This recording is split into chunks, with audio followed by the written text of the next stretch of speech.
la siguiente entrevista. Tenemos al expresidente de la República, Ernesto Pérez Valladares, aquí con nosotros esta mañana. Y creo, primero le doy los buenos días, doctor Pérez Valladares. Prenda el micrófono, por favor. Y nos vamos ahora a el tema de actualidad. Diputado, exdirector de Pandeportes, miembro del Partido Revolucionario Democrático. Estamos hablando del señor Héctor Brand. Y lo que llama la atención en la información que proviene de la Unidad de Análisis Financiero es que se registraron depósitos por 27.9 millones y retiros por 28.3 millones. Movimientos que muestran comportamientos que indicarían la posible comisión de delitos, dice la prensa y La Estrella, como blanqueo de capitales y corrupción de funcionarios. ¿Qué piensa usted, doctor? Usted fue presidente de la República de Panamá. De esto, usted es empresario. Estamos hablando de mucho dinero. Buenos días, Álvaro Oliveira, buenos días a todos. Bueno, la verdad es que yo fui presidente, en mi presidencia se creó justamente la Unidad de Análisis Financiero para poderle dar seguimiento a ese tipo de irregularidades o de movimientos extraños en cuentas de personas, sean o no funcionarios públicos. Si es verdad, y tengo que creer que es verdad, que hay semejante movimiento en las cuentas de ese señor, pues evidentemente tiene mucho que explicar, porque no conozco ni siquiera empresarios muy exitosos que tengan ese tipo de movimientos en sus cuentas personales. Conozco, claro, empresas que pueden tener ese tipo de movimiento, pero no conozco a nadie personalmente en este país que mantenga en su cuenta corriente o en su movimiento de depósitos y gastos semejantes cantidades de dinero. Tendrá mucho que explicar. Vamos a suponer, como se debe en democracia, que todo el mundo es inocente hasta que se pruebe lo contrario. Vamos a ver cuáles son las pruebas que pueda tener el Ministerio Público o la UAF y seguirle el rastro a ver cómo es que ese dinero entró a su cuenta y qué se hizo con ese dinero posteriormente. Don Ernesto, una situación que siempre nos preguntamos en este país es, pareciera rentable la corrupción. Tú robas al Estado, ya sea, porque hay dos, el empresario y el funcionario. Tiene que haber dos en la jugada. Pero a la hora del proceso desconocemos si realmente se devuelve el dinero robado. Simple y sencillamente a los pocos que condenan, después quedan libres también por medidas cautelares, por casa por cárcel, no sé, una serie de medidas que hay en la justicia de este país. Así es, Álvaro, eso es innegable y evidentemente en muchos de los casos enigmáticos que hemos visto en los últimos meses, en los últimos años, desafortunadamente pareciera que se evade la responsabilidad, por más que vaya hacia el Ministerio Público, por más que se hagan los juicios en el órgano judicial, al final del día el dinero se queda en otras manos, no se reinstala al Estado panameño como debiera ser y mucho menos pareciera que hubiese una certeza del castigo de aquellos que han sido condenados. Yo creo que tenemos un serio problema, no solamente con el órgano judicial y el Ministerio Público, yo creo que tenemos un serio problema en la sociedad panameña, que además ve eso como normal. Ya desafortunadamente, ese tipo de actuaciones de robo al Estado, de robo a los dineros públicos, ha venido a verse como algo normal que se hace dentro de las organizaciones de los diferentes estados y de los diferentes gobiernos. Es absurdo lo que está pasando y verdaderamente nosotros necesitamos hacer un alto y tomar las medidas adecuadas para evitar que esa podredumbre que está permeando la sociedad panameña siga adelante. ¿Cómo hacemos? ¿Qué hay que hacer, señor Pérez Valladares, para controlar los altos niveles de corrupción que hay en este país y que los reconoce el propio pueblo panameño en las encuestas y también organizaciones internacionales nos ven con muy malos ojos en ese tema? Álvaro, yo creo que tú has tocado el punto correcto. Lo dice el mismo pueblo panameño, que es quien elige a los que están robando. O sea, vamos a empezar por el principio. Tenemos que empezar a elegir personas que tengan la capacidad moral y la trayectoria honorable para poder ser los representantes del pueblo en la Asamblea y posteriormente en la Presidencia de la República y los demás órganos del Estado. Pero eso no lo ponemos ni tú ni yo. Eso lo pone el pueblo panameño con su elección directa y libre. Entonces, tan responsable es el sistema como el pueblo que los elige. Aquí acabamos de ver la semana pasada otro escándalo con el tema de FinTech y la plataforma que se usó precisamente para la época de la pandemia, señor Pérez Valladares, y dice que vienen más casos de personas del pasado gobierno, de la pasada administración. Bueno, Álvaro, yo te voy a decir honestamente que yo estuve oyendo las explicaciones, yo no conozco el caso, pero estuve oyendo las explicaciones que hizo un abogado en uno de los medios de comunicación, un abogado que creo que defiende a la señora, a la licenciada Julio Becerra. Macías, el abogado Julio Macías, lo entrevistamos aquí también. Bueno, y lo que él explicó pareciera ser que ahí no hay ningún delito. Porque si se extinguió el contrato con Cable & Wireless que le cobraba al Estado alrededor de 5 o 6 millones de dólares al año, y se produjo una plataforma privada que le cobra a los comerciantes el medio por ciento, el medio del 1%, que es una tarifa ínfima comparado a lo que te cuesta una tarjeta de crédito para un comerciante, que va entre el 3 y el 5% de la compra. Y el Estado no pagó absolutamente nada. Yo no veo cómo puede haber allí ningún caso de delito de ninguna clase. Es decir, eso, lo único que tú puedes señalar es que, bueno, no hubo un contrato. Pero bueno, entiendo que eso se puede subsanar mediante lo que se hizo, que fue un acuerdo. O sea, yo no soy abogado ni mucho menos, pero creo que ese es un tema que debe ser verdaderamente muy escudriñado y muy explicado. Porque a priori, a primera vista, ahí pareciera que no hubiera habido ningún detrimento de las finanzas del Estado ni ningún pago indebido del Estado a nadie. Corremos el riesgo de pasar, de estar en un déjà vu, algo parecido a lo que se dio durante la administración del expresidente Varela en temas de Pareciera justicia. ser que eso es la parte que se ha convertido en una forma normal de actuar de toda la sociedad, no solamente de los funcionarios públicos y del órgano judicial y el Ministerio Público, sino de la sociedad en general. Yo creo que nosotros tenemos un serio problema de valores cívicos, un serio problema de honorabilidad, un serio problema que tenemos que abordar desde todos los puntos de vista. O sea, yo creo que antes había una serie de campañas de los clubes cívicos que de alguna manera influyeron en el pensar de la sociedad, de alguna manera debíamos retomar ese tipo de mensajes, ese tipo de acción. Y claro, yo reitero lo que te dije al principio, quien tiene la responsabilidad fundamental de elegir personas que sean honestas para que los representen y lleven adelante la función pública es el pueblo panameño. Esos son exactamente los que deciden quién los representa y quién no. Señor Pérez Valladares, también hace algunos días salió información en el diario La Estrella de Panamá relacionada con el tema de transparencia. Ahora resulta que producto de una decisión de la Corte Suprema de Justicia, no se puede conocer el beneficiario final de empresas que liciten con el Estado más de $500,000. ¿Qué piensa usted de esto? Aquí hubo una investigación periodística, o han habido investigaciones periodísticas tratando de conseguir quiénes son realmente los beneficiarios finales, y la Dirección General de Contrataciones Públicas simple y sencillamente se niega a dar esa información. Bueno, Álvaro, mira, aquí es que eso apunta al mismo sistema nuestro. Para eso existen y por eso existen sociedades anónimas. Anónima significa que no sabe verdaderamente quiénes son los dueños. Y eso es parte de nuestra, no solamente nuestra, en el mundo entero existen sociedades anónimas cuyos dueños aparecen ocultos y cuya acción de la sociedad anónima es la que sale adelante y la que es legalmente responsable. De manera que ese pronunciamiento de la Corte simplemente sigue, tenemos que respetar. El temor que existe ante situaciones de esta naturaleza es que se nos estén colando maleantes en empresas. Supongamos que el Chapo Guzmán, supongamos que Diosdado Cabello tiene una empresa, es el beneficiario final y esté desarrollando proyectos en este país, o Nicolás Maduro, alguno de estos personajes. Sí, claro, por supuesto que ese es un riesgo.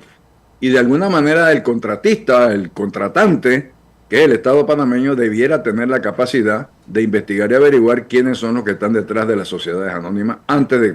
Pero eso no es una información pública. Puede ser que uno de los rubros que se exija en una contratación con el Estado es saber quiénes son los verdaderos dueños de las sociedades anónimas contratantes. Pero esa es una información que el Estado, como tal, puede exigir a un contratista del Estado para estar seguro que no se nos cuelen el tipo de personajes que tú has mencionado. Y si estamos frente a gente del mismo gobierno, del círculo cero, como se llama aquí en este país, o gente vinculada precisamente a quienes gobiernan, ¿cómo saberlo? Con el actual sistema es muy difícil saberlo. Las sociedades anónimas son exactamente eso, sociedades anónimas cuyos nombres de los dueños verdaderos de los accionistas permanecen sellados. No hay ninguna exigencia legal que te haga investigar eso. Por eso que yo creo que quien tiene quizás la obligación de saber con quién está verdaderamente tratando es el que contrata, es el Estado. O sea, si yo voy a contratar con la sociedad XYZ, yo le puedo exigir a la sociedad XYZ que me diga quiénes son sus accionistas. ¿Habrá algún grado de confidencialidad? Tendría que exigir algún grado de confidencialidad, porque jurídicamente la que tiene la responsabilidad es la sociedad, no los accionistas. Pero si yo tengo interés de saber que no hay ninguno de los miembros del grupo cero que tú le llamas, la gente allegada al Estado, pues entonces yo exijo como contratante que me digan quiénes son los dueños de esas empresas. Uh-huh. Oiga, gobierno para la empresa privada nada más, ha dicho el presidente de la República, José Raúl Mulino. Usted fue presidente de la República, usted vino del sector privado también. ¿Qué piensa usted de formas de expresión como esta de un presidente de la República? Yo no puedo estar de acuerdo con eso. Yo entiendo de lo que él quiso haber dicho, pienso yo, que es un gobierno empresarial en el sentido de que va a defender y va a depender de la empresa privada y de la inversión privada más que de las empresas estatales y la inversión del Estado. Puede ser que eso es lo que haya querido decir. Su escogencia de palabras y de expresiones no me parece muy afortunada. Yo creo que el gobierno, cualquier gobierno de cualquier país, es un gobierno del pueblo, para el pueblo y por el pueblo. En consecuencia, tú buscas la forma de solucionar los problemas más acuciantes al pueblo panameño y buscas la forma de hacerlo con la mayor cantidad de recursos posible, públicos y privados. Yo entiendo sabemos todos que la mayor generación de empleo se tiene que dar a través de la inversión privada, sí, pero eso no significa que sea un gobierno que está en negocios, ¿me explico? Que pareciera ser que es lo que se podría malentender cuando tú dices que este es un gobierno empresarial. No, este no es un gobierno que debe estar en negocios. Este es un gobierno que debe responder a las necesidades del pueblo panameño. Presidente Pérez Valladares, ¿cómo ve la situación del país en este momento con franqueza? Usted siempre dice que usted es optimista, pero niveles de desempleo que ya rayan en los 2 dígitos, según información que se comenta en la calle, empresas cerrando, cada día vemos más locales con el letrero de se vende, se alquila. ¿Qué piensa usted y qué debemos hacer para hacerle frente a esta situación? Bueno, evidentemente no estamos en una situación boyante y evidentemente eso produce ese tipo de descontento que estamos viviendo y de desempleo que tenemos. Pero déjeme decirle algo. Yo estuve oyendo a su invitado anterior y quiero aclarar algo. Yo no conozco ninguna empresa de ningún lado del mundo que invierta para crear empleo. El incentivo de la inversión es para producir renta al inversionista. Y en el camino, para producir esa renta, se necesitan actividades que producen el empleo. Pero aquí no vas a encontrar ningún empresario que diga, ¿tú sabes qué? Yo voy a establecer una barrotería que me va a costar $100,000 para crear 100 empleos. Eso es mentira. Yo establezco una barrotería que me va a costar $100,000 dólares para crear el empleo necesario para que esa inversión sea rentable. Así que lo primero que tenemos que entender es que el sistema no es invertir para generar empleo, el sistema es invertir para la rentabilidad del inversor, que a su vez genera ese empleo. Entonces, la otra parte, que es lo que también tenemos que entender que está pasando, es que no ha habido inversión pública mayor, como lo hubo con la expansión del canal, como la hubo con la inversión de todos los periodos anteriores, donde, dicho sea de paso, para esa inversión se supuso un crecimiento de la deuda pública a los niveles astronómicos que tenemos hoy. Yo quiero recordarle algo, Álvaro.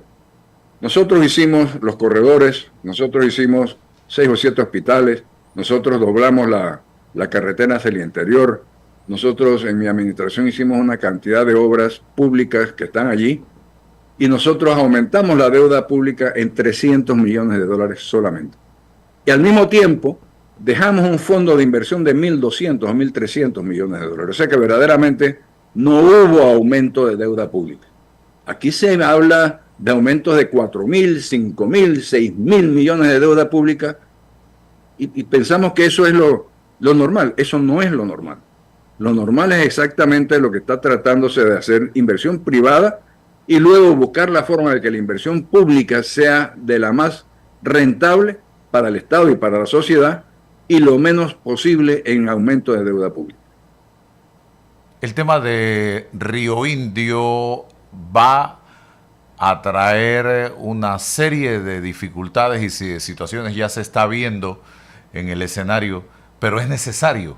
¿Qué piensa usted de cómo debemos manejar este tema? Yo creo que la oposición al tema de Río Indio es meramente oposición política de grupos que son radicalizados, que ponen sus preferencias, porque ni siquiera son sus intereses, sus preferencias por encima de las necesidades del Estado panameño. Evidentemente nosotros necesitamos ese embalse primero para el agua potable de las ciudades grandes, Panamá, y el áreas adyacentes, y luego evidentemente para producir el agua, que significa el paso de los barcos por el canal, que es nuestra principal obra, nuestro principal activo. Entonces oponerse es como quien dice, bueno, mira, tenemos una enfermedad, este señor tiene un resfriado muy grande, que si no se compone, si no le damos la medicina, se va a producir una pulmonía y se va a morir. Y la gente dice, pero es que yo no quiero que le dé medicina. Yo solamente quiero que siga viviendo sin medicina. Bueno, eso no es posible. Nosotros necesitamos más agua potable y nosotros necesitamos aumentar la capacidad de los lagos del canal para poder seguir subsistiendo y para poder que ese activo nuestro, ese activo del pueblo panameño, siga siendo lo productivo que es ahora mismo. Así que oponerse a eso no tiene ninguna razón desde el punto de vista ni económico ni social. Es simplemente un absurdo de políticas extremas que si tú lo llegabas a las conclusiones lógicas de que es que eso va a afectar el medio ambiente, no es verdad, no es verdad. Y la mayor afectación al medio ambiente, como yo he dicho en diferentes ocasiones, es el canal de Panamá. Si nosotros verdaderamente creemos que el medio ambiente no se debe tocar, hombre, entonces cerremos el canal, rellenemos nuevamente esa zanja para que haya pues el libre flujo de animalitos entre el este y el oeste. En fin, o sea, es negarse a sí mismo la posibilidad de generar riqueza para el pueblo panameño. El tema de la mina, ¿es necesario, señor Pérez Valladares? Es que nunca debió haber sido cerrada.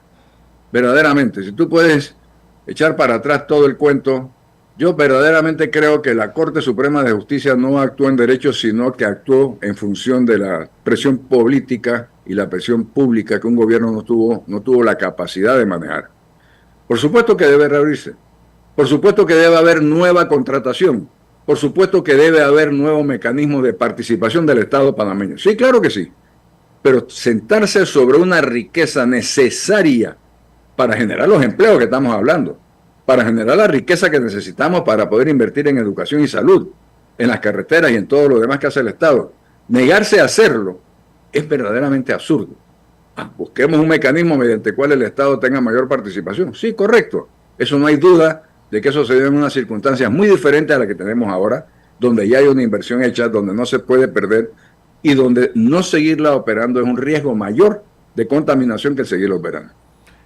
3 lecciones claves que le daría a usted o recomendaciones claves al actual gobierno, tomando como base la experiencia que tuvo usted en el periodo donde fue presidente por allá por el año 1994 al 99, señor Pérez Valladares? Álvaro, yo siempre he dicho que consejo no solicitado no es bien recibido. Yo no creo que debo dar ninguna recomendación ni ningún consejo. El presidente tiene sus asesores y tiene su programa y sabe lo que debe y lo que tiene que hacer. Solamente diría un comentario.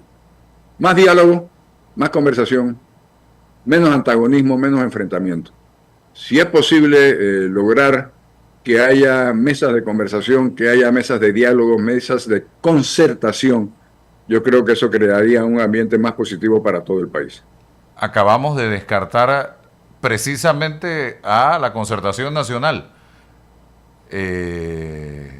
No se le va a tomar en cuenta para el tema de los magistrados de la Corte Suprema de Justicia.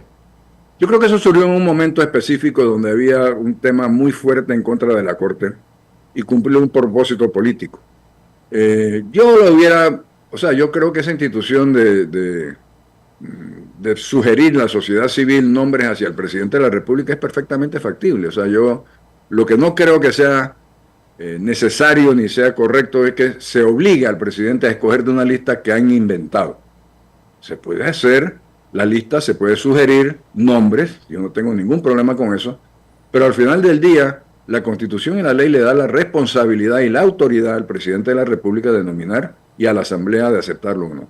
Así es que no, yo creo que ese fue un mecanismo que se hizo pues para superar una etapa que se dio cuando se acusó a la Corte de ser vendedora y compradora de fallos. Si mal no recuerdo, creo que fue el magistrado Adán Arnulfo Arjona. Arnulfo Arjona que hizo eso. Y eso creó una situación política muy difícil y entonces se produjo esta posibilidad de que la sociedad en conjunto a través de este mecanismo pudiera producir nombres. Pero mire, Álvaro, los nombres que se produzcan, sean solamente de la presidencia o sean solamente de esta lista que podría hacerse, son nombres interesados. O sea, las que están en esa lista pueden ser gente muy buena, pero que responden al interés de algo o de alguien. Igual lo que va a nominar al presidente.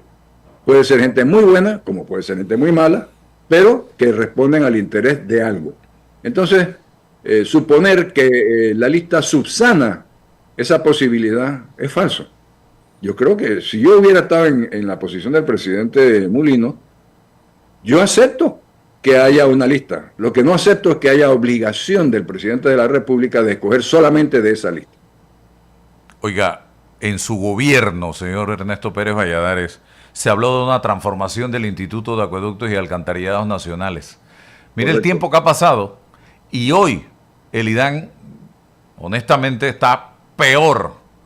¿Qué recomendaría usted para resolver de una vez por todas lo que está pasando en el IDAN? Nos tiene, por ejemplo, a los azuerenses sin agua potable para consumir. Sí, nosotros tuvimos desafortunadamente poco tiempo para abordar el problema del IDAN porque nos concentramos en los otros dos problemas, que era telecomunicaciones y electricidad. Y la persona que puse al frente del IDAN, tengo que decirlo con toda sinceridad, me engañó. Yo pensaba que estaba haciendo una propuesta que podíamos llevar adelante y no lo estaba haciendo. Y cuando me di cuenta, estábamos ya prácticamente en abril del 99, y ambos candidatos que punteaban en las encuestas, tanto la señora Moscoso como el señor Torrijos, me dijeron, me solicitaron, me dijeron prácticamente que dejara eso así, que eso se iba a convertir en un problema político dentro de la campaña electoral y que quien fuera que ganara iba a tener que abordarlo. Bueno, la verdad tú sabes lo que pasó. Ganó la señora Moscoso y jamás se abordó el tema del instituto. Yo pienso, nosotros dimos unos primeros pasos para evaluar sistemas, para evaluar esquemas de producción de agua y de distribución y de cobro. Creo que se llamaba Laguna Alta, lo que hicimos por allá por Arreján o por Chorrera, que fue concesionar la producción de agua masivamente a una empresa privada que le entrega al IDAN, a una institución.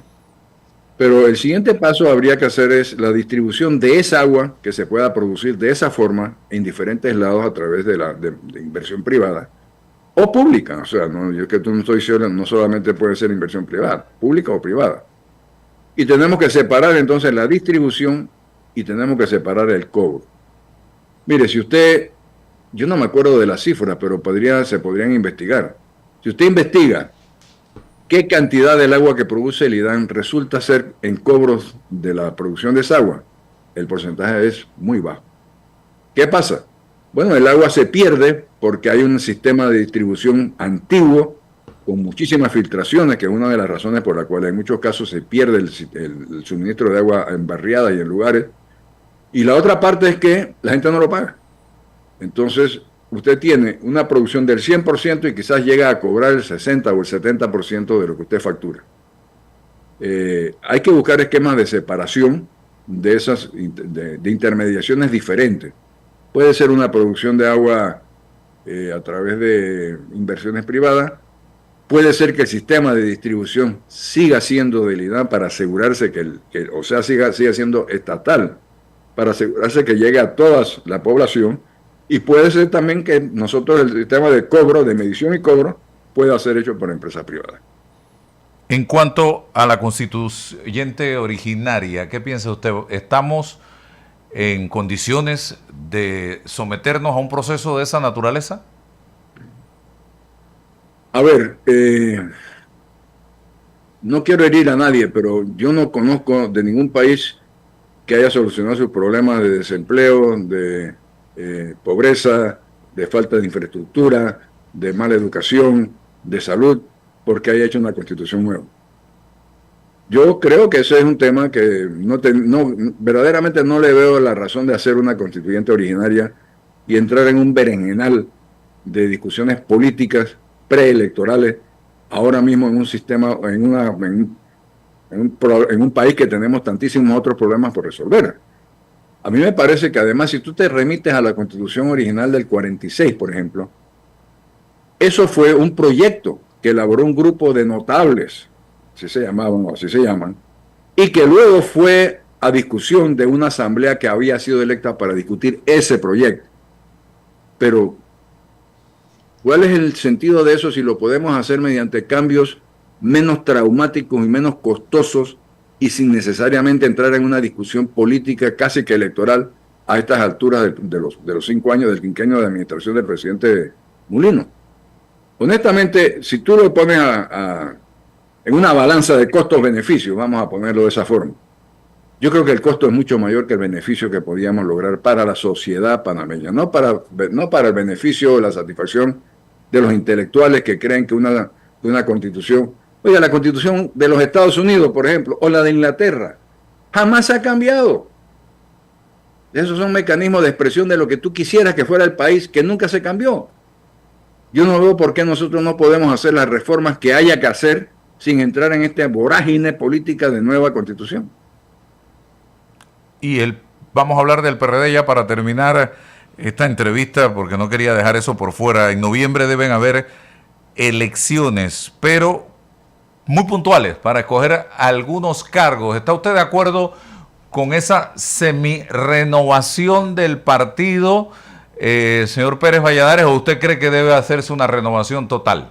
No, tiene que hacerse una renovación total, pero no necesariamente tiene que hacerse de un solo viaje, puede hacer por paso. Puede hacerse esta renovación que se está planteando de algunos miembros, como dices tú, del Comité Ejecutivo Nacional, para luego proceder a la renovación del directorio en su totalidad y de la Asamblea, del Congreso General. Tú estás hablando de un proceso de elegir 4 o 5 mil nuevos miembros del Congreso General, del Congreso Nacional del Partido, y estás hablando de la elección de más de 300 miembros del directorio. ¿Sí? Esto sería un proceso de renovación que tomaría una serie de tiempo, una serie de meses y de esfuerzos, que puede ser llevado a cabo por una renovación intermedia para sustituir a algunas de las personas que están en el actual Comité Ejecutivo Nacional, donde incluso ha habido ya personas que han renunciado a su puesto. Es decir, hay que llenar esos puestos de inmediato para proceder entonces a una renovación total del partido eventualmente en los próximos años. En este noviembre, la presidencia y la Secretaría General del partido, ¿usted cree que deben renovarse? Sí, yo no tengo la menor duda de que deben ser renovadas y que deben ser en función del trabajo interno del partido, no de intereses de los diputados ni de intereses de grupos, sino de los intereses de la mayoría del partido y en consecuencia debemos buscar personas que lleven adelante esa consigna de renovación en función de los intereses del partido. ¿Usted tiene alguna aspiración a la presidencia o a la secretaría, señor Pérez Valladares? Yo lo que espero es que quien las ocupe tenga claro su rol y lo que debe hacer para la renovación y posible salvación del partido. No, yo no tengo ningún interés personal. ¿Qué figuras está viendo usted en el camino? Se habla de Pedro Miguel González, se habla de la alcaldesa de Boquerón, se está hablando del señor Montenegro en David, se está hablando de Cristiano Adames. ¿Qué figuras ve usted? Álvaro, yo no quisiera ni entrar a señalar ni entrar a criticar a nadie, pero vamos a regresar al punto original de lo que estábamos hablando. En este colectivo del PRD, como en otros, la responsabilidad de la elección de sus dirigentes es de los miembros. En consecuencia, son ellos los que tendrán que determinar quiénes creen que pueden llevar adelante la mejor opción del partido. Sin entrar a calificar nombres, a mí me parece que en estos momentos nosotros necesitamos personas con experiencia y no necesariamente personas que tengan una experiencia de diputados o de legisladores que se llamaban en aquel tiempo. Nosotros necesitamos políticos de otro tipo, personas que tengan conciencia de que tenemos que renovar las propuestas y los objetivos del PRD y de cualquier otro partido para poder presentar un frente, para poder presentar una propuesta de mejora a los intereses del pueblo panameño en las próximas elecciones. José Gabriel Carrizo está caminando también, tengo entendido. Tiene derecho, si él le parece que tiene oportunidades es su derecho, y si la gente le parece que puede ser la persona que lleve adelante la renovación del partido, pues así será. Bueno, gracias, doctor Pérez Valladares, que tenga excelente día. Que tenga igual día. Muchas Bien, gracias. Gracias. Esto es Noticias 180 Minutos. Esta es Radio Red, señoras y señores.